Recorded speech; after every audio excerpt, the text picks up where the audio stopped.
I got into the dairy industry probably about 15, 16 years ago. And then a few years after that, 2 or 3 years, I applied to do the training for inseminating.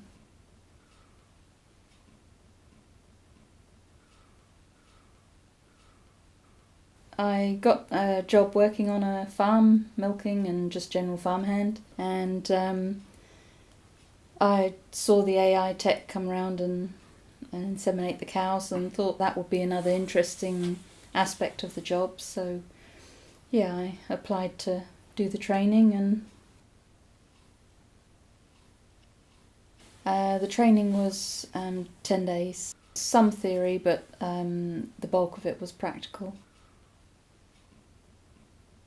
You had targets that you had to reach at certain points along that 10 days. If you fell too far shy of them, then you weren't able to complete the course. If you met or future tests you improved and you did meet the criteria, then that was okay. You carried on with your training. I actually inquired with the company in New Zealand whether they also did it in England, and they gave me the couple of contacts over here as to, depending on where in the country I was, who to contact to apply. When I first started over here with the company, they were generally about 12 weeks. Gradually the farmers, where they've been tightening up their calving time, averages between 6 and 8 weeks. Some farms calve in the spring and some calve in the autumn. So it's winter milk and spring milk. Because the cows stop milking round about, they dry them off about 2 months before they calve. So you've got that period of time when there's no milk being produced.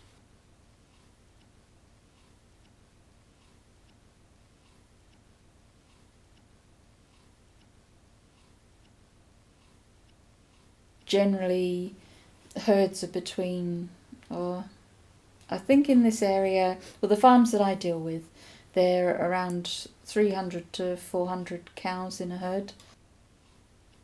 If you've got a bull and you wouldn't be able to do it with one bull anyway. If they're overworked, they can go lame. Sometimes it's the logistics of, if there are a lot of pathways on the farm, then of course you've got people walking through, and the safety of other people. Plus you wouldn't only be able to have one bull, you'd need several, so the cost stacks up. In one of my farms, he's got four bulls. Because he can get away with only 4 bulls because I've already done the hard work, so there's less cows in cycling.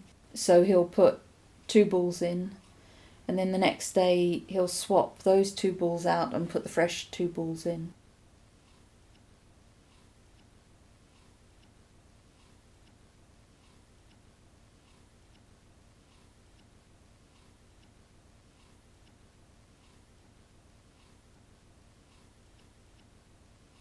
A farmer can afford to buy in straws of a genetic quality that perhaps he might not be able to afford the actual physical bull of.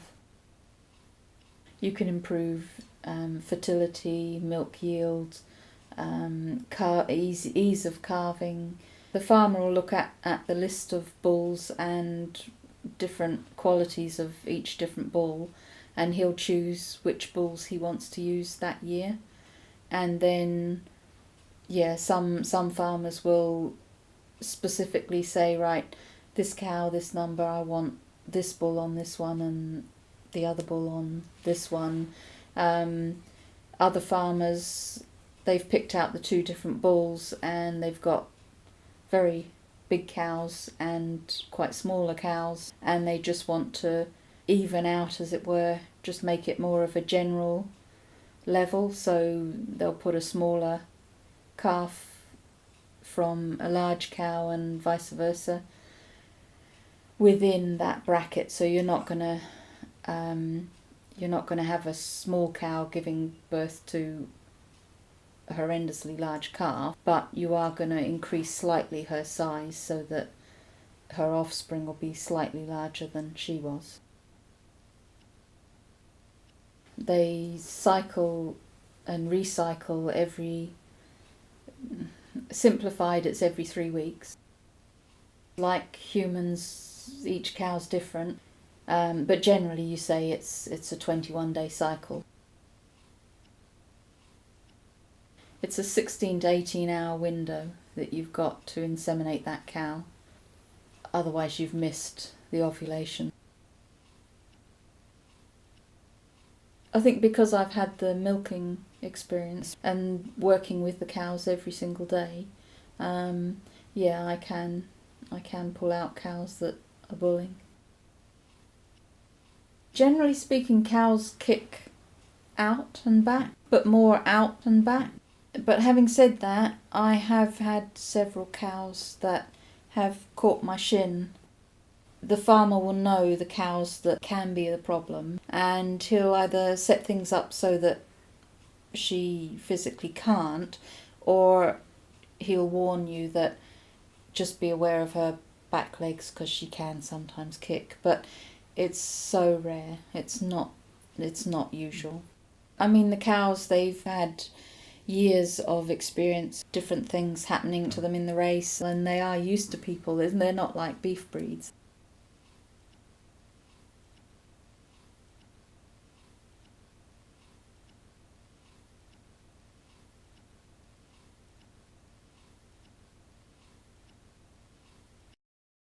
In the first 3 weeks, so the first set of cycle, you expect to see a 90%, let's say, submission rate. So some of the cows won't come through in the first cycle because they were late calvers, so they're not going to cycle in that period of time.